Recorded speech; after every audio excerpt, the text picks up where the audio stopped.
Bonjour Victor, comment vas-tu? Bonjour, très bien, merci et toi? Super. Alors déjà, avant tout, merci de nous accueillir dans cet endroit. Non, c'est un plaisir, avec plaisir. D'ailleurs, où est-ce qu'on est? Tu peux nous dire où est-ce qu'on est? Alors C'est ici, quoi on est cet à endroit? Station F. Donc Station F, c'est un accélérateur de start-up. C'est un écosystème qui regroupe tous les différents acteurs de l'innovation, de la technologie. Donc en France, mais pas seulement, on a beaucoup d'autres entrepreneurs européens qui viennent ici. Donc il y a des entreprises qui sponsorisent, on voit il y a Google, il y a Amazon, etc. Ils offrent en général aux startups beaucoup d'avantages. Par exemple, nous, à l'époque où on était ici dans le développement, Amazon nous offrait 15 000 dollars de frais de serveur d'utilisation gratuite, donc on pouvait délivrer ce type d'avantages à nos clients. Donc Station F, c'est ça. Pourquoi on est là aujourd'hui? Parce que c'est un endroit qui est sympa, qui est prestigieux, vous en avez entendu parler. Je vais être franc avec vous, légalement, nous n'avons pas le droit de lier aujourd'hui Arbistar à Station F. C'est Moon Shuttle qui avait une présence dans le passé à Station F. Donc Moon Shuttle, c'est le département technique de recherche et développement de Arbistar. Mais il y a une distinction administrative entre les deux entreprises. Voilà. Donc voilà, si ça répond à ta question. C'est très bien. Formidable. Beaucoup de questions. Ouais, Est-ce que tu es prêt? allez. D'accord. Alors la première d'ordre personnel, peux-tu te présenter s'il te plaît, ton cursus? D'accord, ouais, pas de souci. Donc Victor Franz, donc je suis moi né à Paris. Je suis parti une fois que j'ai eu mon baccalauréat, donc section scientifique. Je suis parti au Royaume-Uni. J'ai fait une préparation là-bas à St. Clair's College. Après, je suis rentré à Oxford Brookes University. J'ai fait du business management et de la finance en bachelor. J'ai fait mon master après à Oxford University, donc un master. Là, j'ai fait un double cursus, computer science et business management. Durant mes études, j'ai monté à l'époque une première start-up avec un ami à moi, étudiant, un Américain. Une start-up qui a été très lucrative en termes d'information, mais pas énormément en termes financiers. On a perdu nos investissements, mais ça a été ma première introduction, si tu veux, dans le secteur de la technologie. Voilà. Donc j'ai été face à ce moment-là à beaucoup de problématiques que rencontrent les jeunes entreprises qui se développent et qui dépendent fortement d'un produit technologique, donc des limitations en général de communication, de compréhension de tout l'aspect technique avec les développeurs, etc. Ça m'a, moi, si tu veux, poussé à vouloir apprendre le développement informatique pur et dur. Donc pas uniquement, si tu veux, la logique qu'aurait un ingénieur ou architecte de système, mais aussi de l'application, de l'écriture des codes, etc. Donc je me suis lancé en parallèle là-dedans, j'ai appris à développer, j'ai commencé par du développement mobile sur iOS notamment, avec des langages tels que Objective-C et Swift, et après j'ai dérivé sur le web, etc. J'ai monté une autre start-up qui m'a amené donc aux États-Unis avec mon associé aujourd'hui de Moon Shuttle, donc Pierre de Conillou. On est parti aux États-Unis, on a été accéléré dans un incubateur, donc un programme un peu comme Station F, mais beaucoup plus petit, mais qui était spécialisé sur des startups qui faisaient du B2B à l'époque. Donc qui s'appelle Tech Wildcatters, c'est au Texas, à Dallas. On est resté là-bas 2 ans. On faisait du NLP, donc Natural Language Processing, c'est de l'intelligence artificielle qui va étudier la sémantique et le sentiment dans le langage écrit.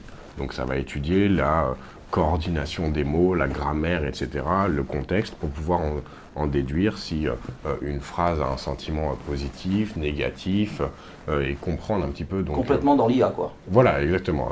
L'IA, c'est d'analyse statisticielle, donc c'est purement d'analyse de données, et là, ça faisait de l'analyse de données sur des mots, en fait, si tu veux. Donc voilà, et on faisait ça parce que nous, on voulait, dans le domaine des ressources humaines, remplacer, tu sais, les enquêtes internes dans les grands groupes, où on demande aux employés comment ils se sentent, la relation avec les collègues, les managers, si les nouveaux produits introduits dans les groupes marchent bien, etc. Donc plutôt que faire des enquêtes internes qui étaient coûteuses, qui prenaient du temps, etc., on agrégeait toutes les données de communication de l'entreprise anonymement, donc tous les emails, etc. Et on étudiait tout ça et on arrivait à dire le département marketing de New York est très satisfait de leur nouveau logiciel de SI, il y a des problèmes de communication ici, etc. C'est Donc, l'utilisation en fait du big data, c'est ça? Oui, et si tu veux, oui. Donc c'est d'ailleurs on va en revenir. Une des problématiques qu'on a eues, c'est que justement, pour pouvoir développer ça, il nous fallait une grosse quantité de données historiques pour pouvoir entraîner, si tu veux, notre technologie à reconnaître les contextes justement dans lesquels les personnes allaient parler, etc., ce que ça allait délivrer comme information, etc. Et donc, on a rejoint un groupe d'accélération aussi de IBM Watson. Voilà, donc IBM Watson, c'est le département d'intelligence artificielle rattaché à IBM, bien évidemment. Et eux, ils avaient mis au point à ce moment-là différentes API qui nous permettaient justement d'obtenir cette technologie. Donc c'est ce qu'on a incorporé après dans notre solution. Donc voilà, donc ça c'est, je voulais dire un petit peu la start-up que j'avais montée, qui avait été à un autre niveau, qui nous avait départagé un petit peu de l'amateurisme avant dans lequel on naviguait et de nos pertes qu'on avait eues. Donc on a monté ça, je me suis marié après et je suis revenu en France. Et à ce moment-là, comme tout le monde, j'ai dû continuer, si tu veux, à survivre. Donc j'ai refait du développement informatique. Je me suis lancé au début à mon compte, puis après, j'ai commencé à exceller sur le côté commercial et pas avoir assez de capacité de réponse sur la production. Donc j'ai contacté d'autres développeurs et j'ai monté à l'époque une organisation qui s'appelait Techicats, de freelance, de développeurs freelance, qui collaboraient ensemble avec les mêmes processus et la même hiérarchie, si tu veux, qu'en agence, mais sans tout la même administration, donc les coûts de charge, etc. Indépendance totale. Voilà. Donc c'est ça qui m'avait donné l'idée aussi de faire une plateforme pour pouvoir gérer justement tout ce côté de production et donner une interface au client qui pouvait suivre, si tu veux, l'avancée de son projet en temps réel. Il n'avait pas besoin d'appeler chaque jour à demander comment ça avance, etc. Il avait les notifications sur son espace, il voyait les développeurs travailler, etc. Donc voilà, plus on a progressé là-dedans, je me suis remis avec mon associé qui lui avait monté une agence de développement traditionnelle. Lui était plus basé sur un marché des moyennes entreprises à grosses entreprises. Il a eu des clients comme Levi's, etc. à l'époque. Moi, j'étais très basé start-up et on a décidé de collaborer ensemble. Donc, on a mergé, on a formé Moonshuttle. Moonshuttle était le nom que moi j'avais déjà monté avant, mais si tu veux, on a utilisé cette même image pour reformer cette entité. Donc voilà, et après, on a restructuré. Donc, Moonshuttle aujourd'hui, on a à peu près 22 employés. On a la présence en France. On avait monté, donc après, quand on a commencé à travailler vers Abistar, je vais y revenir dans une minute, on avait monté un pôle donc en Bulgarie aussi, avec d'autres développeurs en Bulgarie. Évidemment, on prenait avantage des différences de coûts des développeurs en France et en Bulgarie. Voilà. Donc voilà, donc ça c'est pour l'historique de Moonshuttle. Voilà. La rencontre avec Arbistar. Je ne sais pas si c'est une de tes prochaines questions. C'est justement une des questions qu'on voulait poser. Voilà, la rencontre avec Arbistar. Donc, à l'époque où je commençais donc Moonshuttle, j'étais déjà un petit peu entamé. Ça faisait peut-être 8 ou 9 mois où on était lancé dedans. J'ai rencontré un client qui m'a contacté, qui est donc Diego Felipe Fernandez, aujourd'hui associé et chef des opérations chez Arbistar.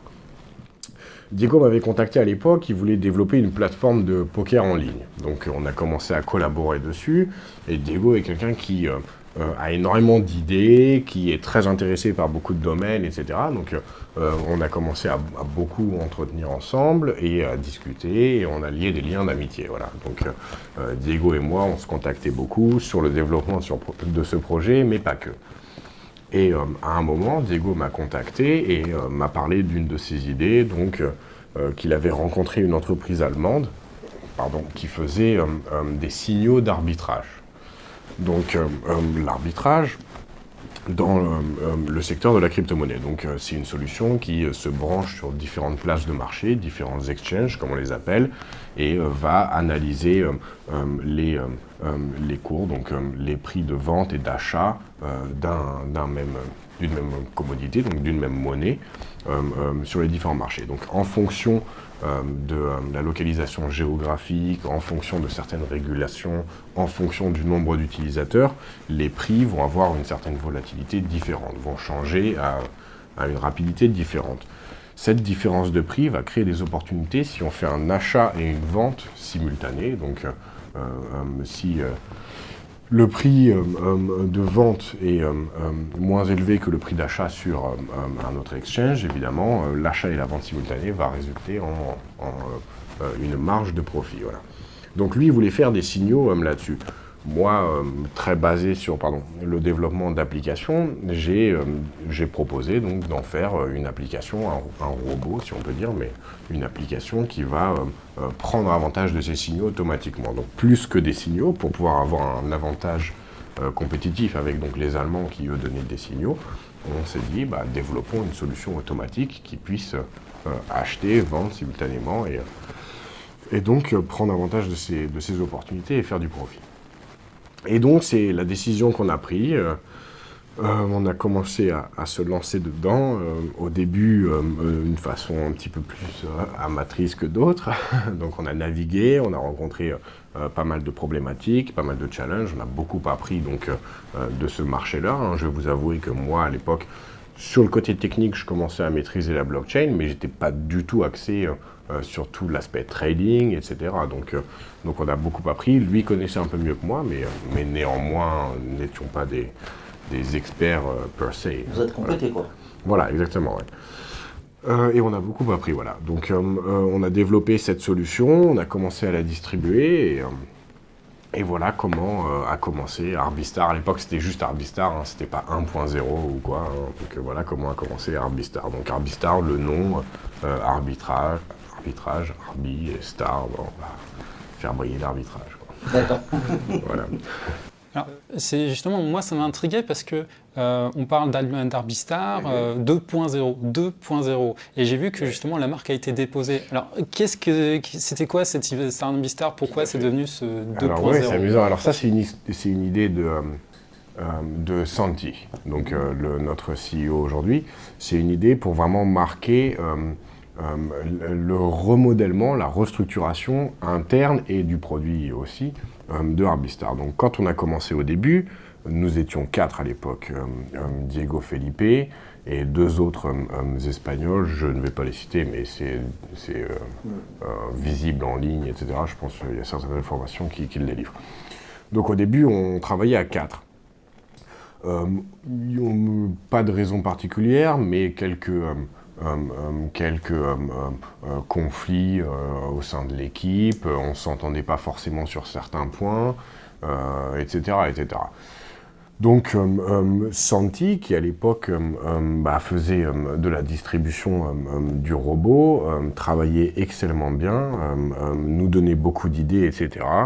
Et on a vu avec Diego, on a vu que Santi était vraiment investi dans le projet, avait un fort potentiel. Donc on a voulu restructurer, nous, l'entreprise d'une façon plus professionnelle. Avant, on était un petit peu façon start-up, donc des jeunes qui développaient une solution d'innovation, voilà, hein, si on peut se permettre. Toi. Voilà, oui. Les 2 autres étaient censés aussi s'occuper de la distribution du marketing. Santi, rien à voir dans... Santi n'était pas du tout dans l'entreprise au début, dans la start-up. Voilà, on était une start-up, on développait une solution, on essayait, on remodelait, etc. La solution marchait, ça plaisait beaucoup à Santi, il a vu un grand intérêt dedans. Et donc, nous, on s'est dit, on a proposé aux 2 autres partenaires qui, eux, n'étaient pas forcément satisfaits ou pas forcément investis dans le projet, voilà.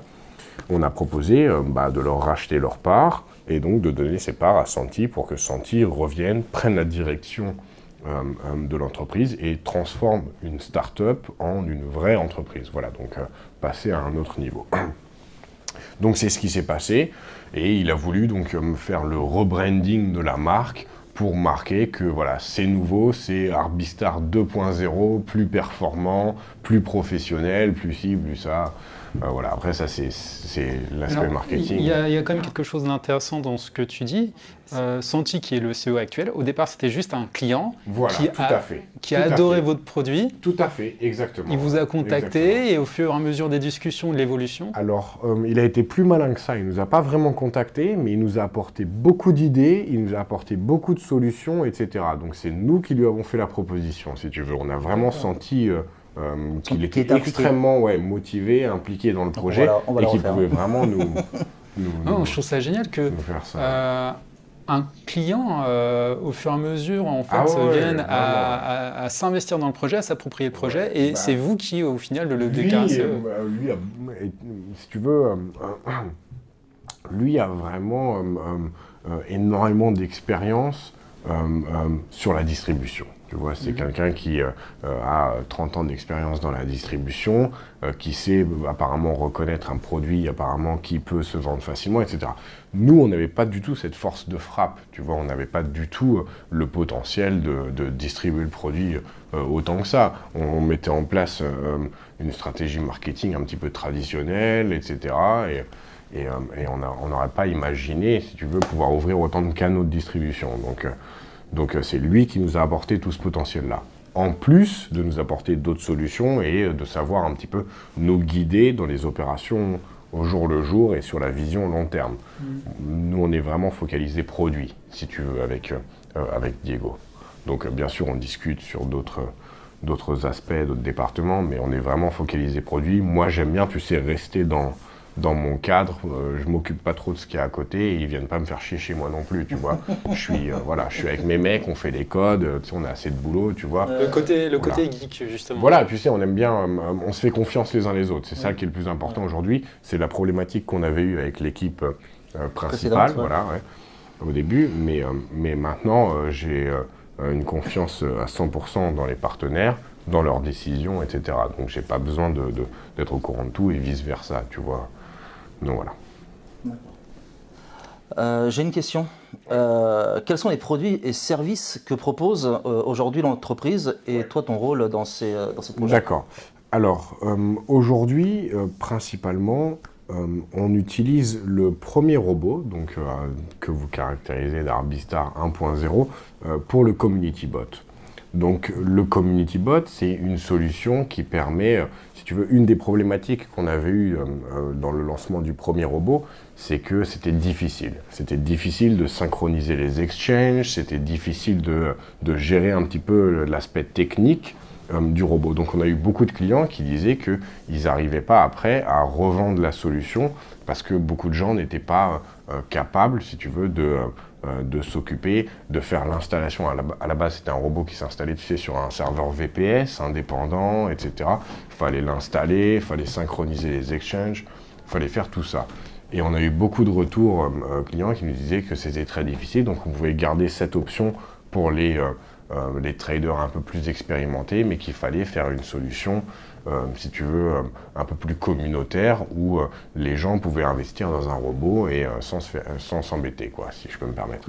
Donc voilà, donc on a gardé la même technologie pour le community. On a beaucoup de limitations aujourd'hui, je vais être très franc avec vous, avec le community. On arrive à un seuil où on va être obligé d'arrêter d'accepter de nouvelles entrées, parce que là, on a atteint un volume où déjà les rendements commencent à diminuer un petit peu. Donc on va retravailler ce community aujourd'hui avec la technologie du personal bot. Ça, c'est l'objectif dans le mois et demi à venir, tu vois. Utiliser la nouvelle technologie développée par le personal bot qui est plus performante que l'ancienne et donc permettre une meilleure gestion avec plus de volume, etc. Parce que là, on commence déjà à avoir certaines limitations techniques à ce niveau-là. Et après, on a le personal bot, donc le remodèlement du premier produit qu'on vendait donc, à l'époque où on avait commencé en start-up. Ça, on l'a totalement remodelé. On a pris une approche différente au début, je ne sais pas si c'était une bonne décision ou pas, de partir sur de l'arbitrage parallèle plutôt que de l'automatique. Donc la différence entre le parallèle et l'automatique. Le parallèle, ça va demander un petit peu plus de travail du trader, si tu veux. Le trader va devoir mettre, donc avec des signaux, il va voir qu'il y a des opportunités sur cette monnaie-là, par exemple, entre ces exchanges-ci. Il va donc devoir mettre les sous dans la bonne monnaie, acheter de la bonne monnaie dans les deux exchanges et faire l'achat et la vente parallèlement. Ça veut dire que pas d'envoi entre les exchanges. Donc c'est plus rentable parce qu'il n'y a pas les fees d'envoi, etc. Mais c'est plus d'efforts. Tu vois ce que je veux dire? L'arbitrage automatique, c'est quand la solution va acheter, envoyer et vendre. Donc là, il y a des fees. Tu vois ce que je veux dire? Il y a des fees à chaque fois qu'il y a des envois, etc.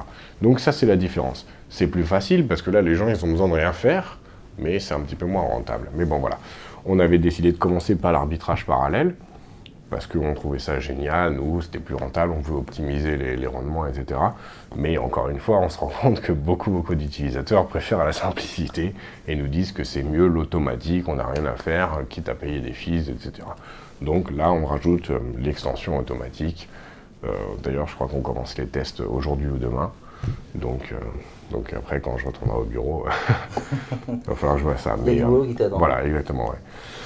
Donc voilà, donc aujourd'hui les produits c'est ça. Maintenant, on a obtenu, je ne sais pas à quel degré je peux me permettre de m'avancer sur ce domaine-là, mais on va ouvrir d'autres listes de produits et services. On est notamment sur de la recherche pour un hardware, comme un ledger, exactement, comme tu l'as mentionné, donc pour storer des digital assets, des crypto-monnaies, etc. À Arbistar. Donc ça. Donc moi, et d'autres, on va peut-être pas en dire trop, on va laisser la surprise pour les gens. Exactement. Enfin, mais voilà, ça c'est quelque chose dans lequel Arbistar, il ne s'arrête pas à un robot d'arbitrage. Voilà, tout à fait. On a aussi les cartes, donc des cartes de paiement, des debit cards, des cartes débit. Arbistar qui seront disponibles dès le 1er juillet. Voilà, donc je pense que vous avez déjà vu un petit peu de promotion à ce sujet-là. Mais donc il y a les cartes qui arrivent avec toute leur interface de gestion. Tout ça sera intégré au sein de la plateforme également. Ça avec d'autres idées encore. Voilà, il y a d'autres choses qui vont arriver derrière. Pas. Voilà, je laisse. Ça viendra un peu plus tard. Je laisse toute l'équipe administrative. Parler de cela en tant que convenu. Ouais. Alors, je reviens quand même sur quelque chose que tu as dit, c'est que là, par rapport au community bot, vous arrivez à une saturation, si je comprends bien. Alors, saturation, pas exactement, on n'est pas vraiment en saturation, mais il y a des limitations. Il y a des limitations de volume, de gestion de volume, et là, on commence à sentir, si tu veux, jusqu'à à peu près il y a 2-3 semaines, on n'avait pas vraiment de changement de rendement. Si tu veux. Donc là, on voit que le ROI commence à diminuer un petit peu, on n'a pas, c'est très difficile de naviguer là-dedans, on n'a pas, tu sais, des données qui nous disent vraiment les estimations de capacité qu'on peut engendrer, etc., tu vois, parce qu'il n'y a pas une certaine constance dans le nombre d'opportunités, le volume des opportunités, etc., du marché. Ça change énormément, et on voit qu'avec le temps, comment dire ça...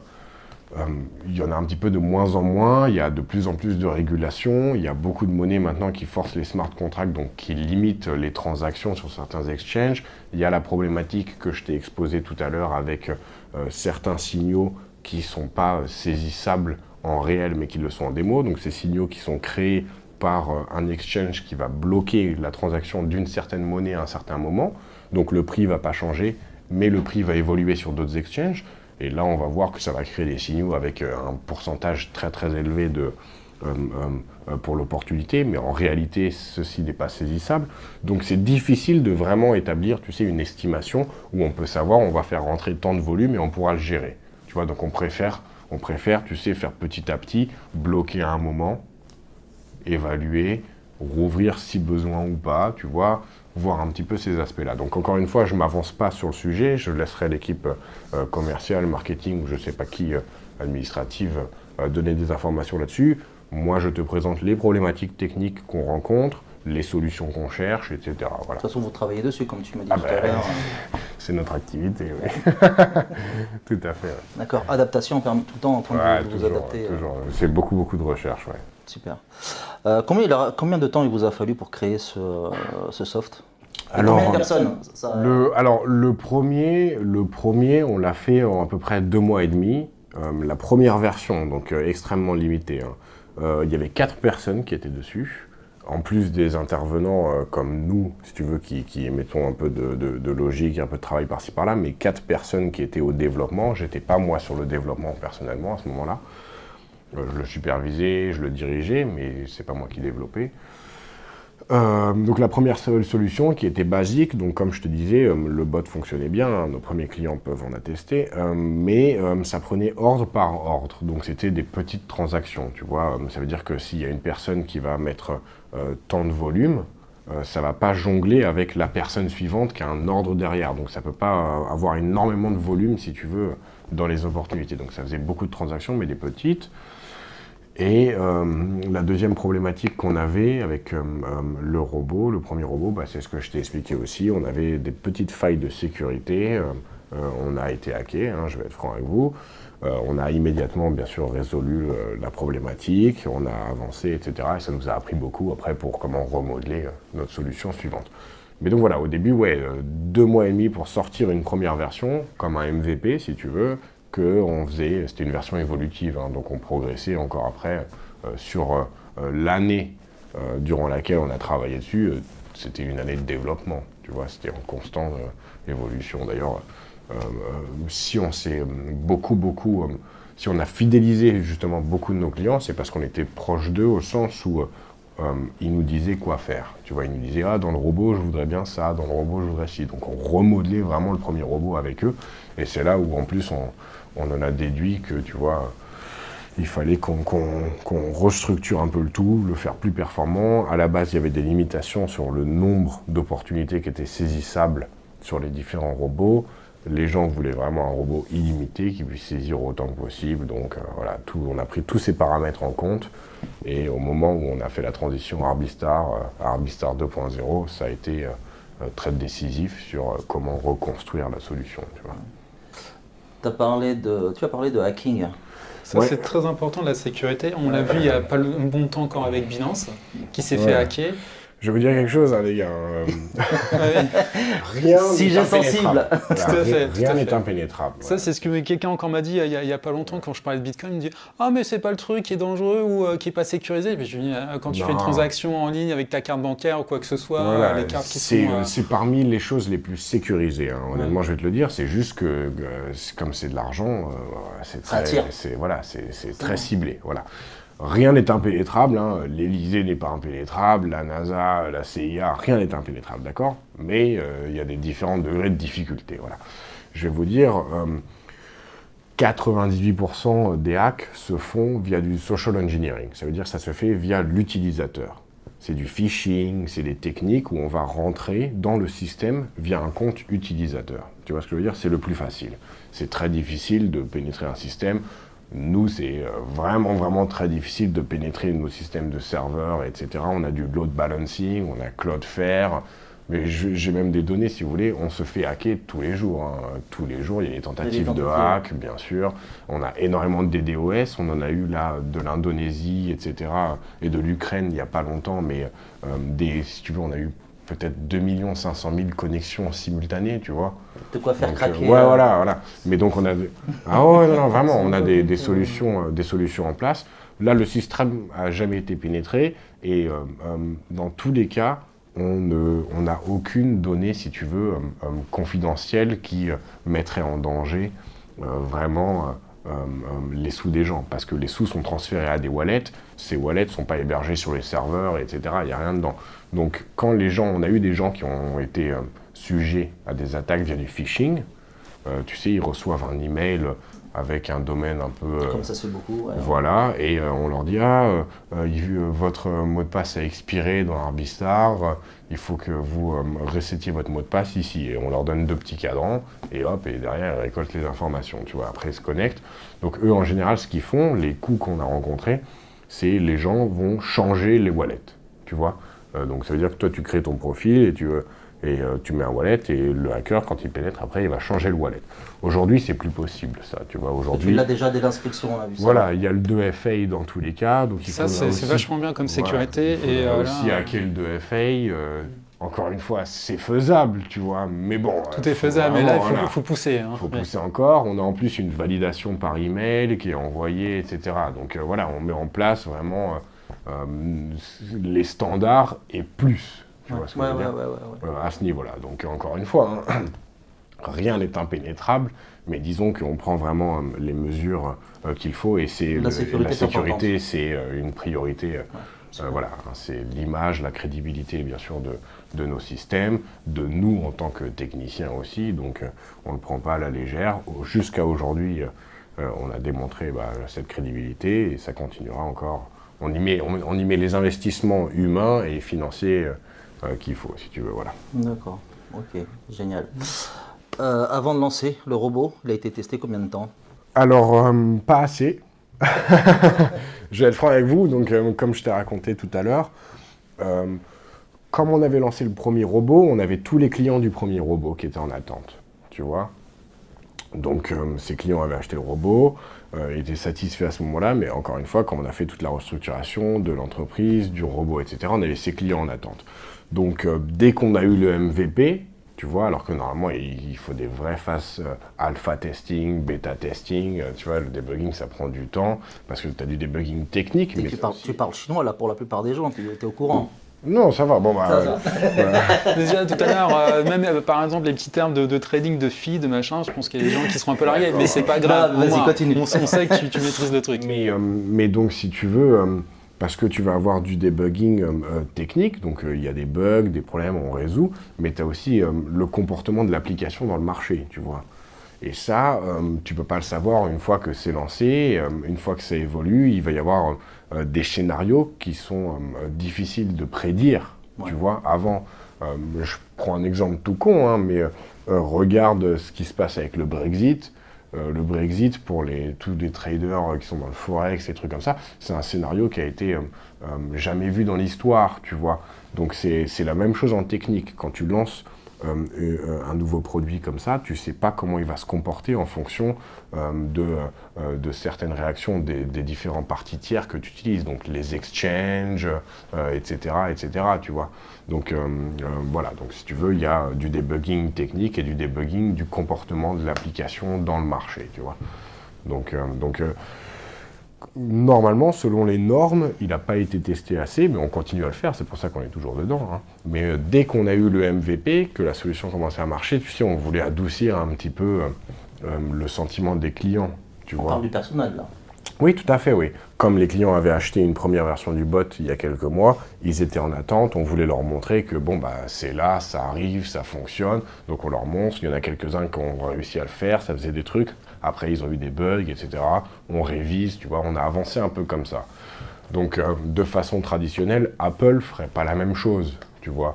Apple prendrait le temps de vraiment tester, bien que Apple ait des bugs aussi parfois, tu vois. Mais ce que je veux dire, c'est qu'ils prendraient bien le temps de bien tester leurs trucs. Apple ou Windows, Windows, à chaque fois, ils t'envoient des patchware, des trucs comme ça. Ils lancent un produit, voilà. Il y a toujours des bugs au début. Voilà, mais ce que je veux dire, c'est que normalement, tu prends une bonne session de test avant, tu es tranquille, et une fois que vraiment c'est stable, tu as étudié le comportement et tout, tu l'envoies.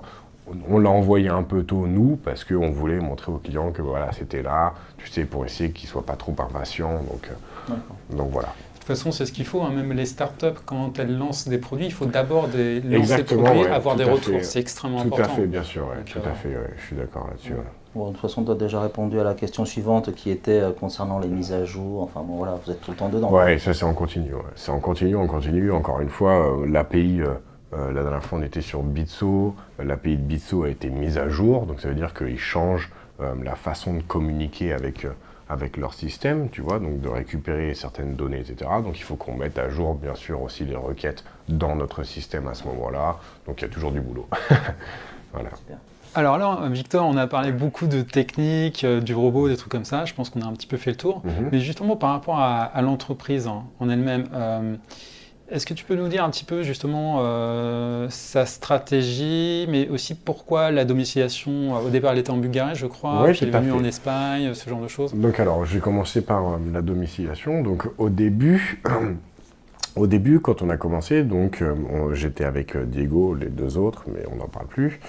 Diego est à moitié bulgare, à moitié espagnol. Et on se rencontrait à l'époque toujours en Bulgarie, donc Diego a monté la première société à Sofia en Bulgarie. Voilà. Donc au début, il a monté aussi le support là-bas. Encore une fois, on avait le choix à l'époque entre la France et la Bulgarie étant moins chère, donc c'était plus abordable et pour nous plus intéressant financièrement. Donc il a monté là-bas l'entreprise, etc. Au moment où on a fait la transition vers Arbistar 2.0, Santi a dit que pour l'image, etc., puis même pour lui, il préférait travailler avec ses équipes, remonter toutes ses équipes, remonter le support, etc., tout sous sa gestion. Il a voulu donc faire toute la transition vers l'Espagne. Donc aujourd'hui, tout est à Tenerife. Donc Santi étant originaire de Tenerife, enfin il vit à Tenerife dans tous les cas, il a monté les bureaux là-bas, les équipes de support et tout le monde. D'ailleurs, on a l'inauguration des bureaux le 28, 29 et 30 juin, donc très bientôt. Je pense qu'il y aura pas mal de publications qui seront faites là-dessus, comme ils font habituellement. Donc voilà pour la transition de la société bulgare à une société de la zone ZEC, je crois, comme il l'expliquait. Je ne suis pas très à l'aise sur toutes les implications légales, administratives que cela représente, mais voilà, c'est les informations dont je suis au courant. Donc maintenant, tout est en Espagne, les bureaux sont à Tenerife, l'adresse est divulguée, je ne sais pas, un peu partout. Donc voilà. L'autre segment de la question, la vision de l'entreprise. Donc vraiment, on veut s'axer sur le secteur des crypto-monnaies. Voilà. Donc c'est vraiment dans le monde des crypto-monnaies. On veut développer et distribuer des produits dans ce secteur-là. Donc là, on construit vraiment une base client qu'on veut fidéliser au maximum et pouvoir donc distribuer des produits qui dérivent dans le secteur de la crypto-monnaie. Oui, pardon.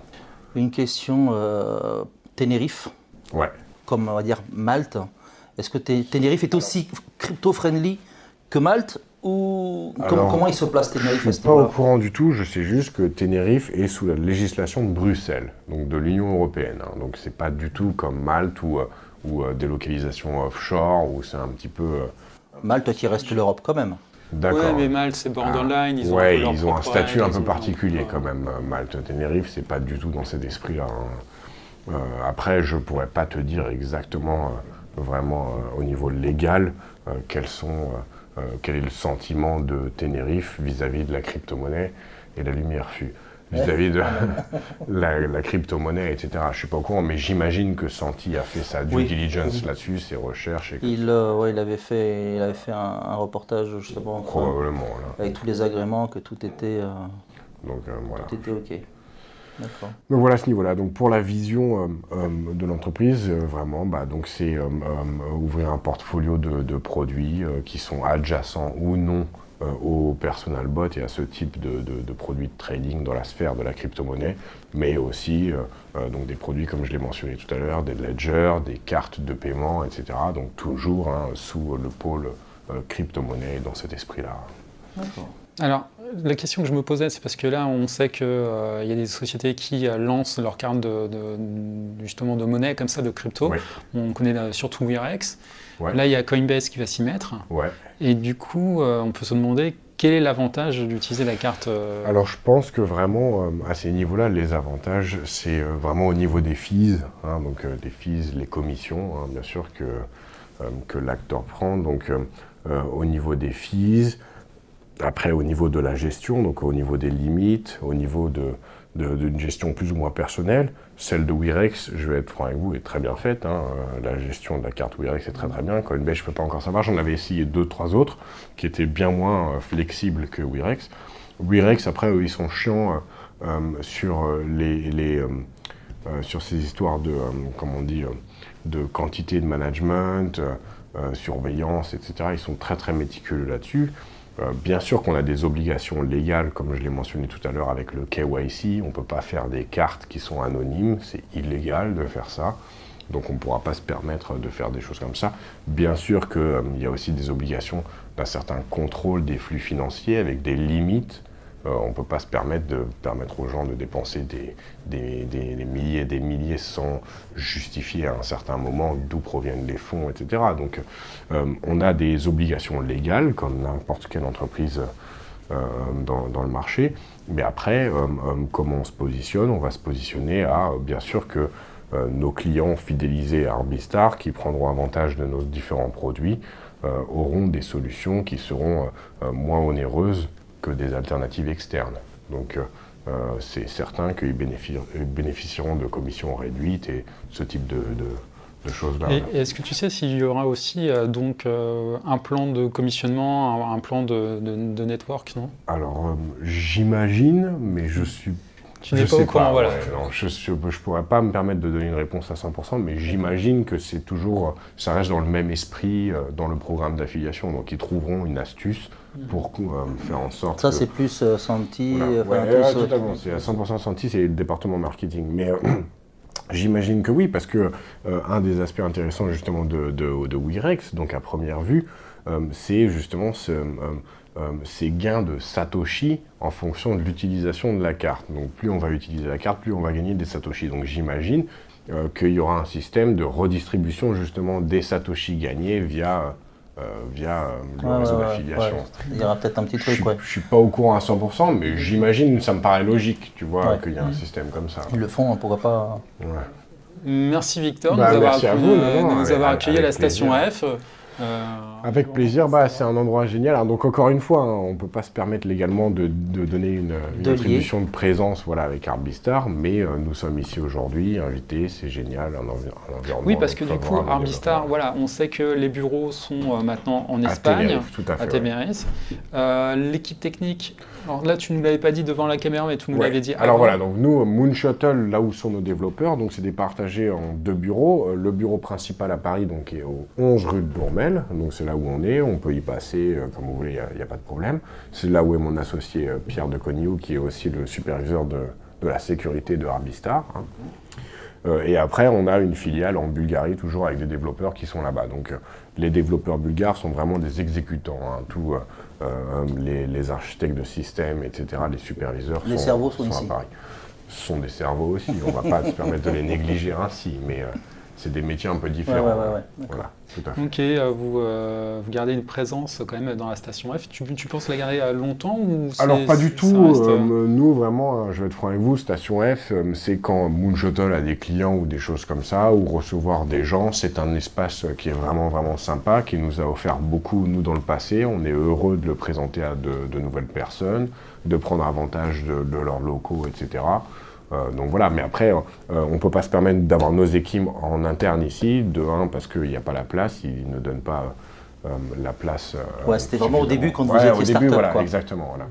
Donc dans l'esprit start-up. Et aujourd'hui, on est vraiment une agence, on a trouvé donc notre modèle de rentabilité, on sait ce qu'on fait.